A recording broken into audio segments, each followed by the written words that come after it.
None of those hands are injured going into this, the biggest fight of his young career. You know, Mikkel Kessler, I think, does have an X factor, and you mentioned it, the stick. He probably has the best jab in all of boxing today.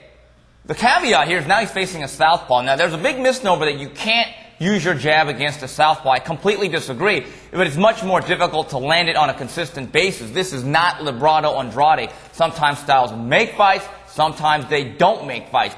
I think that Joe Calzaghe has one real advantage here, though. Number one is experience, but in terms of actually technical precision, it's really the hand speed. I think his hand speed in exchanges, I think he's got a more variety of punches. I know he slaps a little bit, but I think he will be able to out-hustle him in certain combinations where they are exchanging. I will take Joe Calzaghe, and I think that sets up a very interesting 2008. It seems like for the past decade we've been talking about Joe Calzaghe doing the Eddie Murphy and coming to America. I'll say this, if he beats Mikkel Kessler, I do think in 2008, to cap off his career, he will have a big primetime fight stateside. Really? Yes, I do. Because the thing is for Peter Manfredo, he's got like 30,000 people there at the Millennium Stadium.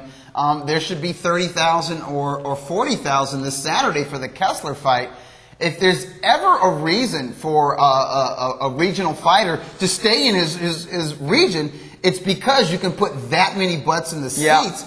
It kind of begs the question, well, why should Joe Calzaghe come to America? Why is it so important for him to prove himself when everybody agrees if he beats Mikkel Kessler, he's beating at least the second best super middleweight in the world, somebody that a lot of folks rank in the top 10 pound for pound. You yourself said he's top 3 pound for pound. What does he have to prove by coming to America where he's going to fight in front of a smaller audience? He may not have much to prove, but here's the thing, and I just have to point this out and call out our American fighters. They're chicken.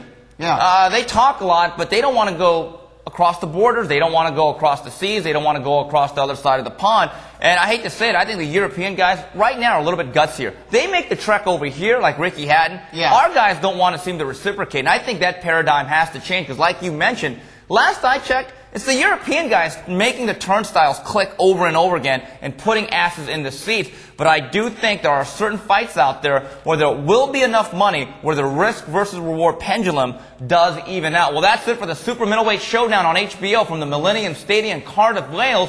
We come back.